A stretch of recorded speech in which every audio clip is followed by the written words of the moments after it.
Thanks for watching Delisa's Life. I know I've been gone for a while.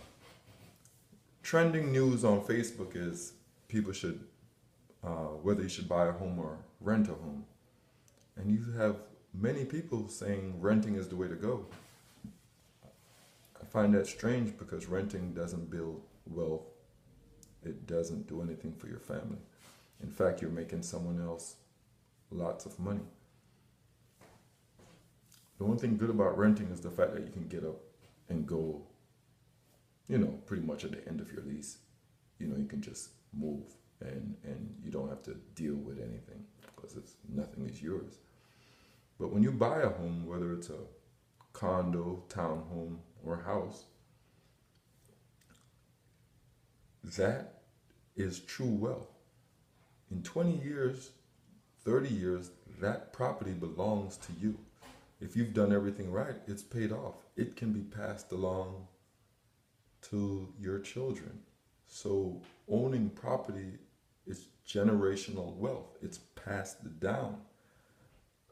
I think that's one of the big things between normal middle class families and lower income families is that when in the middle class, when the family members die, the parents die, the kids benefit. Whether they have multiple kids, if they have multiple kids, they can sell the property. If it's just a single kid, the kid gets the entire property. So the kid now owns a property fully paid off. That's instant wealth. The kid could possibly own two properties because he probably bought his own property learning from his parents, and the parents have passed away, their property falls into that child's name. So that's generational wealth building. The kid can turn around, sell that property, and have a couple 100,000, 300,000 in cash, depending on what city he lives in. Or he can turn around and rent it to someone who just wants to rent, like you. And again, that guy or gal is making money off someone else renting that property. So buying is really the only way to go. I think the key with buying is that you have to buy what you can afford.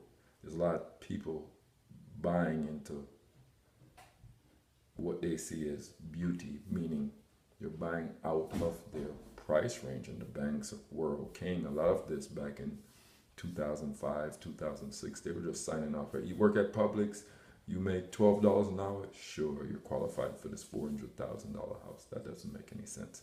You have to buy a property what fits your budget, or a condo that fits your budget. You're in a major city, you can't buy a $300,000 house. Buy maybe a small part of a duplex, townhome, something. But buying is definitely better than renting, unless you're getting some sort of assistance. It makes no sense. I know people who have rented 20 years. I have two friends who make 80 grand a year. The reason they haven't bought a property is because they constantly work different states. Every 3-4 months they move. They're riggers. They work for the oil companies. So they're constantly moving. So for them, it's difficult to pick a location and live in. But these guys make 80, 90 grand a year and they don't own anything. And I try to talk to them, but they say they're living the life, living the dream. But you're burning money. You're absolutely just throwing it away. When you make that type of money, buy yourself a little $60,000 condo. They could pay it. Either of them can pay off a $60,000, $70,000 condo in 3-4 years, easy with the type of money they make. So renting, buying, it's simple, guys. Always buy. You create wealth for the family. Thank you for watching Delisa's Life. I'm back.